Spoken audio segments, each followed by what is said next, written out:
So we've got this really heated topic in the trucking world.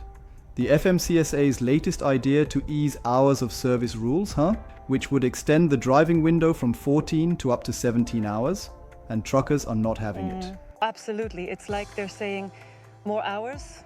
Really? Instead of tackling the real problem, low pay and all that unpaid detention time, right? Yeah, exactly. You know, drivers like Derek Bowen call it dangerous and exploitative. I mean, after 18 years on the road, they've seen every company policy shift blame to them while pocketing the extra profits. They're really fed up. Right. It's definitely bitter. And one comment hit it home. How about, instead of us getting more hours, get us more money? That, I think, cuts right to the core of the issue. Isn't it just frustrating? For sure. For many truckers, it's not about having more time behind the wheel. It's about not getting paid for every minute, especially when they're sitting around at docks waiting. Totally. They say companies are deliberately inefficient so that drivers absorb all the extra time without extra pay. However, you also have groups like the one representing brokers and big carriers arguing that pay issues aren't really FMCSA's safety mandate. They want the agency to stick to safety rather than stepping into wage discussions. True. And that's where the debate gets a bit tangled. The regulatory framework and the core mission come into conflict here.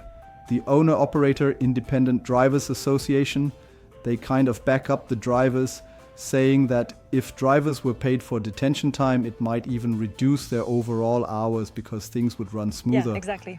But don't you think there's a point to be made that even if detention pay is sorted out, extending the hours might still risk fatigue? It's like piling on more work if you don't adequately compensate and manage it. Wouldn't you agree? I get where you're coming from, and that's a valid concern. Drivers warn that, in effect, it could lead straight to increased fatigue, since they'd be clocking far more unpaid labor. They argue, I get home safely now because of the 14-hour rule. This change just means longer workdays. It's almost an identity crisis for the industry.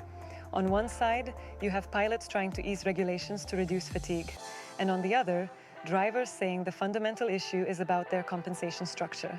Exactly. And then there's the whole issue with foreign-owned companies reportedly cutting typical rates, rigging up ELDs to push drivers harder, and basically forcing these lease purchasing options on truckers. It's like they're squeezing every ounce out of drivers. It's this broader exploitation that's been happening for a long time.